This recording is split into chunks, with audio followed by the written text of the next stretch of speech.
बृहत संहिता का प्रासाद लक्षणाध्याय। पहली बात तो प्रासाद शब्द के अर्थ को लेकर के हम बात करें।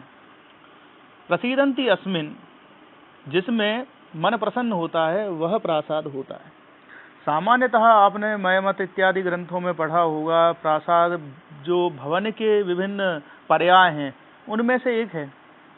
किंतु जब हम शास्त्रीय दृष्टि से इसके रूढ़ार्थ को देखें, जो प्रसिद्धार्थ है, तो ये दो अर्थों में विशेष रूप से आता है, या तो राजभवन के लिए या फिर देवालय के लिए। वहाँ भी जो राजभवन के लिए होता है उसमें राजप्रासाद बार बार बोल देते हैं, लेकिन केवल प्रासाद है तो अधिकांशतः उसका अर्थ देवालय से ही देखने में आता है। अब सामान्य दृष्टिकोण से हम देखें कि प्रासाद अन्य भवनों से भिन्न कैसे हुआ, तो जो बड़ी बड़ी संरचना हैं पत्थरों की बनी हुई उस समय में, आज तो अन्य भी आरसीसी वगैरह से भी हम बना रहे हैं महल जैसी चीजें या बड़े बड़े मंदिर, तो जो ऊंची ऊंची और बड़ी भव्य जो इमारतें हैं और वहाँ प्रसन्नता के हर साधन आसपास देखने में आते हैं, उनको हम प्रासाद कह रहे हैं। तो राजा का महल है, आप देखिएगा वहाँ भी हर प्रकार का साधन होता था, बाग बगीचे वगैरह। और अभी जब हम देवालय की बात करेंगे, यहाँ भी वही प्राकृतिक, वही मनोरम वातावरण यहाँ भी आपको देखने में आएगा। अंतर इतना है कि यहाँ देवालय में जो प्रसन्नता है वो आंतरिक प्रसन्नता, आध्यात्मिक प्रसन्नता की तरफ हम अधिक दृष्टिपात करेंगे, हमारी सोच आध्यात्मिकता की ओर अधिक होगी, शांति की ओर अधिक होगी, जबकि राजप्रासाद में भोग विलास की ओर ज्यादा होती है। लेकिन दोनों जगह यहाँ पर प्रसन्नता जुड़ा ही हुआ है। और इसीलिए जो आपटे का संस्कृत कोश है उसमें महल, भवन, गगनचुंबी विशाल भवन साफ साफ लिखा हुआ है, और राजभवन या मंदिर का देवालय यह शब्द भी यहाँ पर दिए हुए हैं प्रासाद के अर्थ में। अब हम प्रासाद लक्षणाध्याय यहाँ प्रारंभ करते हैं। सर्वप्रथम तो प्रासाद कहाँ और कैसे बनाएं और क्यों बनाएं, इसकी चर्चा की गई है। कृत्वा प्रभूतम सलिलम आरामान विनिवेश च देवता यतनम कुर्याद यशो धर्माभिवृद्धये। जो यश और धर्म की वृद्धि करने वाले हैं उनको कृत्वा प्रभूतम सलिलम आरामान विनिवेश च। तो सलिल मतलब जो जलाशय हैं, पहले तो आप बहुत जल वाले जो है प्रभूतम जलम, तो खूब जलाशय बनाओ आप। और आराम, आराम शब्द जो है बाग के लिए है। भाई तीन प्रकार के बागों की चर्चा हमारे यहाँ आती है, उपवन, वाटिका और आराम। उपवन उसको कहते हैं जो वन से वन के सदृश हो, तो जो फलदार वृक्षों के जो बाग होते हैं उनको उपवन कहते हैं, क्योंकि फलदार वृक्ष सब आम हुए, जामुन हुए, सब बड़े बड़े होते हैं, तो बिल्कुल जंगल जैसा दिखाई देता है। और वाटिका जो पुष्प जहाँ हो, छोटे छोटे पौधे पुष्पों के, वो वाटिका। और आराम उस स्थल को कहते हैं, अब आराम शब्द में रमण शब्द जुड़ा हुआ है, जो रमण के लिए उपयुक्त हो, प्रसन्नता को देने वाला हो, उसकी बात है। तो ऐसे स्थल जहाँ पर बड़ा मैदान है जो खेलने कूदने के लिए या कार्यक्रम करने के लिए प्रयोग में होता है, उसको हम आराम कहते हैं। तो मंदिरों के जो बाग होते हैं वो उसी प्रकार के रहते हैं, ताकि वहाँ पर्वोत्सव इत्यादि हो चुके। साइडों में आपको किनारे पेड़ लगे हुए दिखेंगे, वाटिका भी दिखाई देगी, लेकिन मुख्य उसका भाग खुला हुआ रहेगा। तो हिंदी में उसके लिए बाग शब्द का प्रयोग वन बाग, उपवन, वाटिका जो सुंदरकांड में था है। और इसके अलावा आज का जो गार्डन शब्द है वो इसी रूप में आ रहा है। मैरिज गार्डन है वो ऐसे ही होते हैं जहाँ पर खुली जगह बहुत होती है। तो आपको जलाशय और बाग लगा करके फिर देवतायन अर्थात देवालय का निर्माण करना चाहिए। मतलब पहले उस स्थान को आप मनोरम बना लो, उसके बाद फिर आप देवालय का प्रारंभ करें।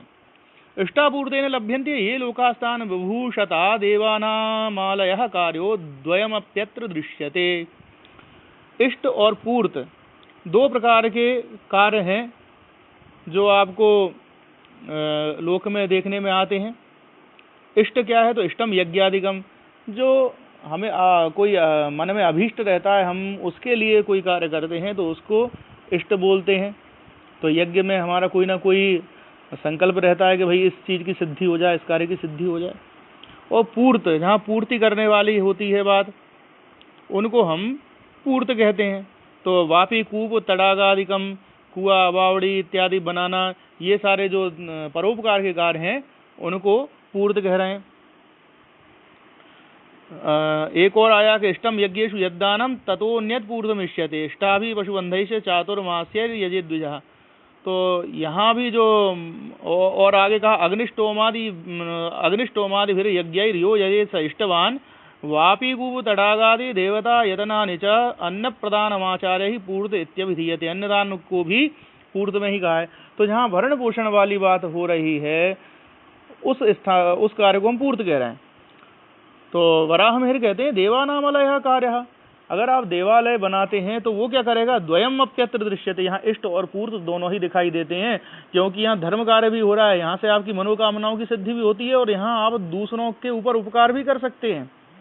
आप मंदिर में रहकर जप भी कर सकते हैं, हवन भी कर सकते हैं और भगवान से प्रार्थना भी कर सकते हैं और वहाँ आप दान भी कर सकते हैं, सत्कर्म भी कर सकते हैं। तो इस प्रकार इसको हम देखेंगे। वराहमिहिर ने यह वाक्य काश्यप से लिया है। उन्होंने भी इसको कहा था कि स्वर्ग स्थितिम तदा कुर्यात् तद्दानम पूर्व संगीतम देवानामालयः कार्यो द्वयमप्यत्र लभ्यते। अब कहते हैं कि कीदृशेषु स्थानेषु सुरारज्यन्त, कहाँ पे देवता रहते हैं। कई बार ये लघुत्तरी प्रश्न बन जाता है कि देवता कहाँ, कैसे स्थान देवताओं को प्रिय है। एक चर्चा हमने करी थी, जैसे जैन धर्म में पर्वतों पर देवताओं का वास माना है। ऐसी चर्चा हम मंदिर स्थापत्य में दिलवाड़ा टेम्पल की चर्चा करते हुए कर रहे थे। सलिलोद्यान युक्तेषु कृतेष्वकृतकेषु च स्थानेषु एतेषु सान्निध्यमुपगच्छन्ति देवताः। जो सलिल उद्यान युक्तेषु, या तो जलाशय हैं या उद्यान युक्त स्थान है, कृतेषु अकृतकेषु च, चाहे वो कृत्रिम हो, बनाए हुए हों, या अकृत्रिम मतलब जो है प्राकृतिक हों, उनमें स्थानेषु एतेषु, ऐसे मनोरम स्थानों पर देवता लोग, उनका सान्निध्य, उनका आगमन वहां पर प्राप्त होता है। तो इसीलिए प्रारंभ में कहा कि भाई पहले जलाशय बना लो, बाग बना लो, फिर मंदिर बनाओ, और या फिर आप स्थान ऐसा खोजिए कि जहाँ पहले से ही जो है हरियाली रहे और पानी भी रहे। फिर कहते हैं सरहसु नलिनी छत्र निरस्त रवि रश्मिषु हंसांसा क्षिप्त कहलार वीथि विमल वारिषु हंसकारंड वक्रौंच चक्रवाक विराविषु पर्यंत निचुलच्छाया विश्रांत जलचारिषु। ये कहते हैं कि कैसा सरोवर हो। बोले सरहसु नलिनी छत्र निरस्त रवि रश्मिषु, जहाँ नलिनी छत्र मतलब कमल रूप जो छत्र हैं उनके कारण सूर्य की किरणें जहाँ जाने से रुक रही हों, मतलब बिल्कुल कमल से भरा हुआ तालाब, कमल सर। हंसांसा क्षिप्त कहलार, तो जो हंस है उनका अंश मतलब कंधा, तो हंस के कंधों से प्रेरित श्वेत कमलों से बने मार्गों में निर्मल जल हो, क्योंकि यहाँ वीथि विमल वारिषु। तो सीधी बात ये है, कहलार कह रहे हैं हम श्वेत कमल को, और वो हंस के कंधे जैसा दिखाई देता है उसका वर्ण, उससे तुलना की। तो इस प्रकार से वो पंक्तिबद्ध लगते हैं या लगाए गए हों कि वो क्रम से लगे हैं, और बीच बीच में आपको जल दिखाई दे रहा है, निर्मल जल। और हंस है, कारंडव है, क्रौंच है, क्रौंच मतलब सारस, चक्रवाक चकवा है, इनका जहाँ विरावण हो रहा हो, मतलब ये शब्द करते हों जहाँ पर। और पर्यंत निचुलच्छाया विश्रांत जलचारिषु, और जहाँ ऐसे वृक्ष हैं, निचुल शब्द कह रहा है, निचुला वृक्ष विशेषा, विशेष प्रकार के जो वृक्ष वहाँ पर चारों ओर लगे हुए हैं, जिनकी छाया में जलचर जो जीव हैं वो विश्राम करते हों, ऐसे सरोवर होने चाहिए। जो क्योंकि पहले कहा ना कि सलिलोद्यान युक्तेषु, तो मतलब ऐसा नहीं है कि जो कीचड़ से भरा हुआ तालाब है और वहाँ आपने बना दिया, या जलाशय कहा हुआ है, जल का स्थान होना चाहिए, नाले के बगल में मंदिर बना दिए, नहीं, बिल्कुल मनोरम स्थान होना चाहिए, स्वच्छ जल वहाँ पर मिले, ऐसी बात यहाँ पर पे देखने में आ रही है। संभवतः जो निचुल वृक्ष है वो तट पर लगाना अच्छा रहता होगा, तटबंध उससे पक्के होते होंगे, और हो सकता है कि इतने ज़्यादा पत्ते वगैरह उसके न गिरते हों जिससे पानी सड़े। आगे कहा क्रौंच कांची कलापाश कलहंस कलस्वराः नद्यस्तोयांशुका यत्र शफरीकृत मेखलाः फुल्लतीरद्रुमोत्तंसाः संगमश्रोणिमण्डलाः पुलिनाभ्युन्नतोरस्या हंसवासाश्च निम्नगाः। जो जहाँ क्रौंच पक्षी का कांची कलाप ये देखने में आ रहा है, तो यहाँ कांची कलाप के लिए रचना विस्तार कह रहे हैं। रचना मतलब करधनी। तो सारसों की जो है जोड़ी जो इस प्रकार से बैठ जाती है जैसे बिल्कुल करधनी हो। और ऐसी कलहंस कलस्वराः, जहाँ कलहंस मतलब राजहंस का सुंदर स्वर सुनाई देता हो। नद्यः तोयांशुका यत्र, और नदियों का जो जल है वही अंशुक मतलब वस्त्र के जैसा जो हो रहा है। और शफरीकृत मेखलाः, और जो शफरियाँ मतलब छोटी छोटी मछलियाँ हैं वो जैसे मेखला करधनी हो। और तो करधनी का सूत्र उन्होंने सारस को ले लिया और मछलियों को करधनी मान लिया, क्योंकि सारस दूर तक बैठे रहेंगे। और फुल्ल तीर द्रुमोत्तंसाः, जो फुल्लित पुष्पित तीर हैं, तट हैं, और द्रुम जो है वो उत्तंस के समान है, तो कर्ण के आभरण को बोलते हैं। ऐसे संगम श्रोणी मंडला, और जहाँ पर संगम हो रहा है दो नदियों का, उस जगह को श्रोणी मंडल से तुलना की है, कटी के निचले भाग से बात करी है। और पुलिनाभ्युन्नतोरस्या, और जो नदियों के जो तट हैं उनकी जो ऊंचाई है उनकी तुलना वक्षस्थल से की है।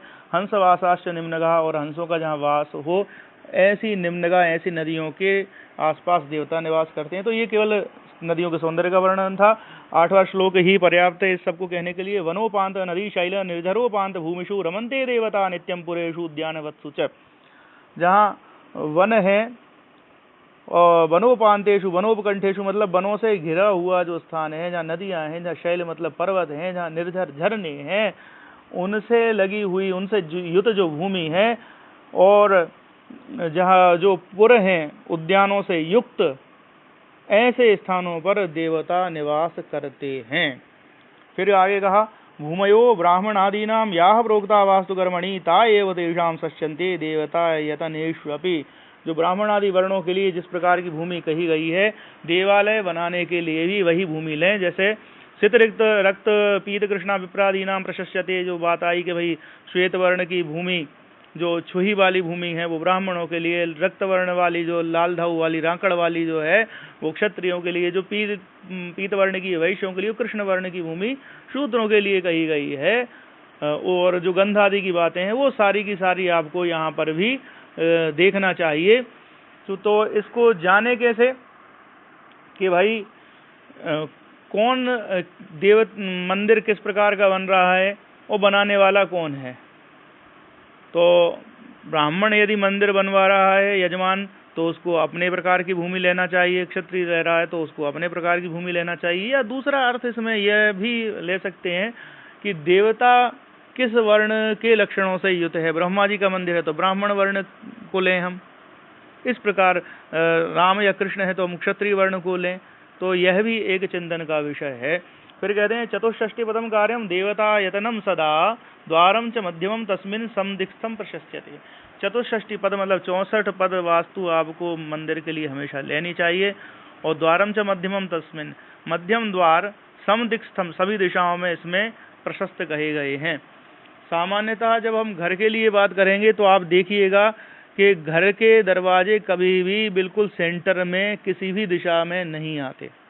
चारों दिशाओं में जो द्वार की दिशाएं दी गई हैं वो सेंटर में नहीं आती, लेकिन मंदिर में द्वार हमेशा सेंटर में ही आता है। जिस भी दिशा में बनाएं, अगर पूर्व में बनाएंगे तो पूर्व के सेंटर में आएगा, पश्चिम में द्वार बनाएंगे तो पश्चिम के सेंटर में आएगा, चारों दिशाओं में बनाएंगे तो चारों दिशाओं के सेंटर में आपके द्वार मध्य में देखने में आएंगे ही। देवालय के अंगों यथा शिखर, द्वार, भित्ति, आस्थान इत्यादि की चर्चा हम अगले भाग में करेंगे।